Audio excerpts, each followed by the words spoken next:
دەم باش vê xelekê re ya pend û wate ji vê pirtûka xwe dixwînim pendên Kurdî wan dabûn ser hev û min çap kir 2014 de ez ê hin pend najwer bixwînim û ez ê şîrove bikim li gor zanebûna xwe. Hûn jî karin binivîsînin û şîrovenî din li cem we hebin, fermokin binivîsînin. Kurd dibêjin dizî nayê veşartin.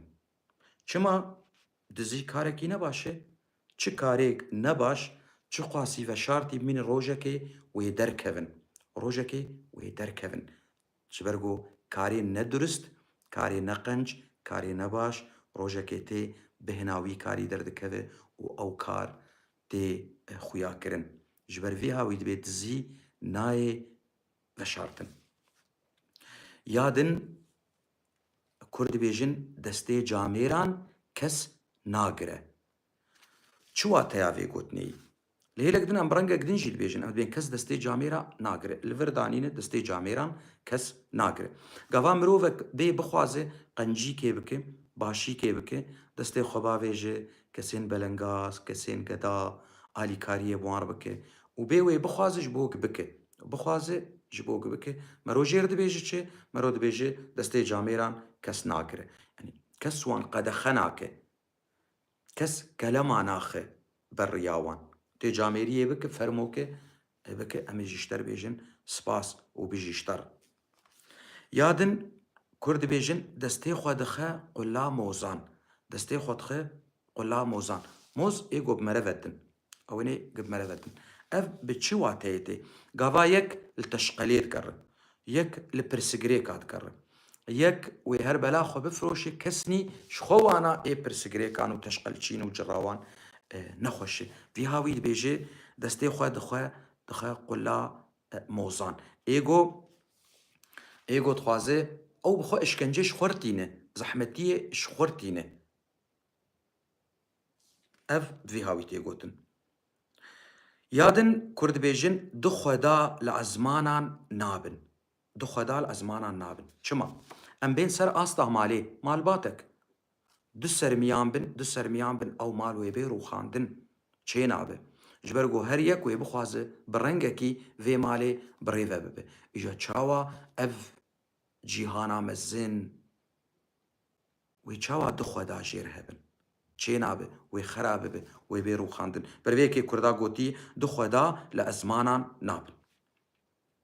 Ya din Kurd dibêjin destek bi tenê heriyê nahejîne. û destek bi tenê çepka jî naxe, destek bi tenê heriyê nahejîne. Tê çawa heriyê bihejîne? Ev li ser hevkariyê tê gotin. Goçilo hevbeşî, hevkarî, gava gomere alîkariya hev bike, kar birêve diçin. Alîkariya hev yekî bi tenê nikare tişta bike. Di karên netewî de jî gavagê milletê me ne li ser hev be, bi destê hev negire, karê xwe neke, ji bo bigê doza xwe, Kurdistan bi tenê yek û di 2000 û 10,000 jî çê nabin. Ku karê netewî pir kesên dilpak û dilqenc jêr dibên.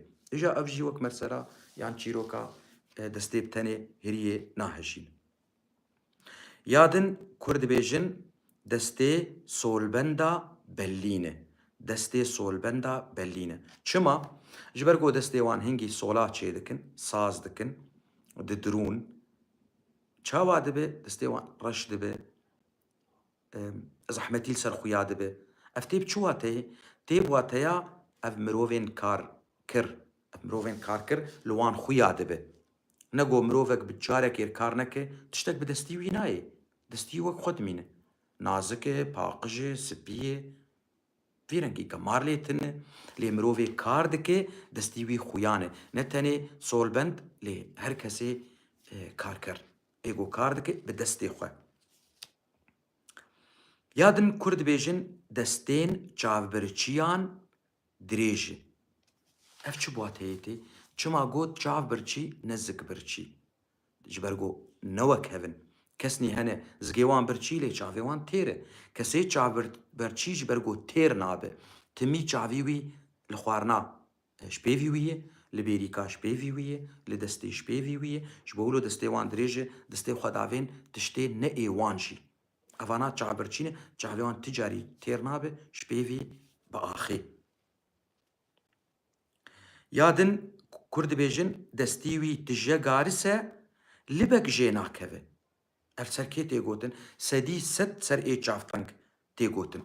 Ev yê çavteng gava destî tije garis bi libek jê nakeve ew li bagê bikeve ew li bagê bikeve firind tayrok wê bixwin. Wê baş be. Wê kes nî hûdê jê bibîne. Lêviya kes tu hûdê ti sûdê jê nabîne. Demek yani çavteng e em dibêjin. Çavteng e. Ji ber vî hawî libek jê nakeve. Destî wî girtî yanî. Gelkî girtî. Ne destî wî ne vekirî û ne hinkî jî vekirî. Gelekî girtî. Eva ser kesê çavteng destî wî tije garis e libek jê nakeve. Ya din Kur dibêjin destê di ser destar e.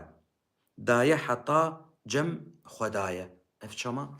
Dibê destek di ser destekî dayê ta digê ê herî bilind û herî mezin ew xwedayê ew dest di ser destî girtine ne. Demek her yekî zana yekî zanetir jê heye. Her yekî zengîn yekî zengîntir jê heye. Ji ber vî hawî divêk mero nekev çavê xwe. Çav xwe. Divêk yani mirov bi romet be lê ne boz bilind be. Xwe nebîne. Nas bik gok tê zengîn be ji te zengîntir heye. Ti zana be ji te zanetir heye. Ti qenc bicî ji te qenctir hene. Ev mebesta vê pendeyê. Ya din Kur dibêjin devê hîz girtiye binê hîz vekiriye. Hîz ya rûnê hur dikevê yan rûnê sax yan rûnê sar dikevê. Dibê devê hîz girtiye jora wî girtiye binê hîz vekiriye. Ka vêya bi çi? Bi çi watê tê? Bi çi manê tê? Gog em nas bikin. Gava gitti xwarina xwe, malê xwe, tiştên xwe didixe em bêjin alavekê, hîz be, kwîz be, çewal be, hebban be, çi be. Gok ti jora wî bigire û binî wî vekirî be. Mane ew alavên te tiştê te hemû yê birjin. Demek te nezanebûn kir. Demek te karê xwe bi qend û bend nekir. Ev bêhtir ev ser nezaniyê ye. Çawek ti jor digir û tu binî nagire. Û tiştê got alavê te diparêzin binî ye, xwarê ye. Ne wilo ye? Yan ne were ye, ne wisa ye, ne halo ye? Divêk gava gimerew karekî bike, merov bi rengekî baş vî karî bike, bê qend û bend mere karê xwe bike. Xwe îro ev pendên me bûn. Bêhêvî min got rojek bê nifşên nû yên ana pêşa rojê de zarokên me hûde sûde ji van pendên bav û kalan û pîran. Yani çi kal li ser zilamat tê gotin, pîr li ser şinat tên gotin.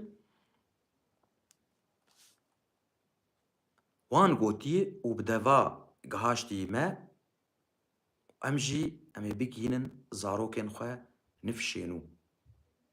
Bêhêvî min got sûdakê hûdakê jê bîn. Spas ku çi kesê gil vê vîdyoyê gudarî dike û ta xelekek din hûn bimînin